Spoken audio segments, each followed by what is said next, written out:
बिस्मिल्लाहिर्रहमानिर्रहीम। अस्सलाम वालेकुम प्यारे बच्चों, उम्मीद करती हूँ आप सब खैरियत से होंगे। प्यारे बच्चों, इस्लामियात का सफ़ा नंबर 12 खोलें। प्यारे बच्चों, इस सफ़ा पर अल्लाह की किताबें के बारे में सवाल जवाब मौजूद हैं। कल हमने सवाल नंबर 2 और 3 पढ़े थे। आज हम सवाल नंबर 4 और 5 पढ़ेंगे। आज के सवाल को पढ़ने से पहले कल के सबक को मेरे साथ दोहराएं। जैसा कि हम जानते हैं, अल्लाह ताला की मशहूर किताबें 4 हैं, जिनके नाम तौरात, ज़बूर, अंजील, कुरान मजीद हैं। कल के सबक में हमने तौरात और ज़बूर के बारे में पढ़ा कि ये किस नबी पर नाजिल हुई।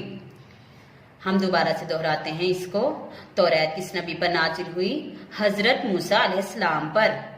प्यारे बच्चों, किस नबी पर नाजिल हुई? हजरत मूसा अलैहिस्सलाम पर। ज़बूर किस नबी पर नाजिल हुई? हजरत दाऊद अलैहिस्सलाम पर। किस नबी पर नाजिल हुई? हजरत दाऊद अलैहिस्सलाम पर।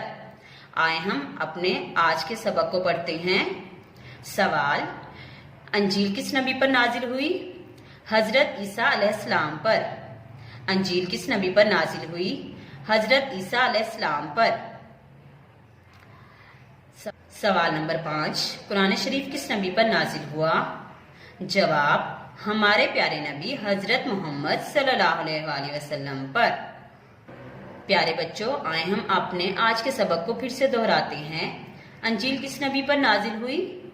जवाब, हजरत ईसा अलैहिस्सलाम पर। किस नबी पर नाजिल हुई? हजरत ईसा अलैहिस्सलाम पर। सवाल नंबर 5, कुरान शरीफ किस नबी पर नाजिल हुआ? जवाब, हमारे प्यारे नबी हजरत मोहम्मद सल्लल्लाहु अलैहि वसल्लम पर। प्यारे बच्चों, आपने सवाल नंबर 4 और 5 को अच्छे तरीके से याद करना है।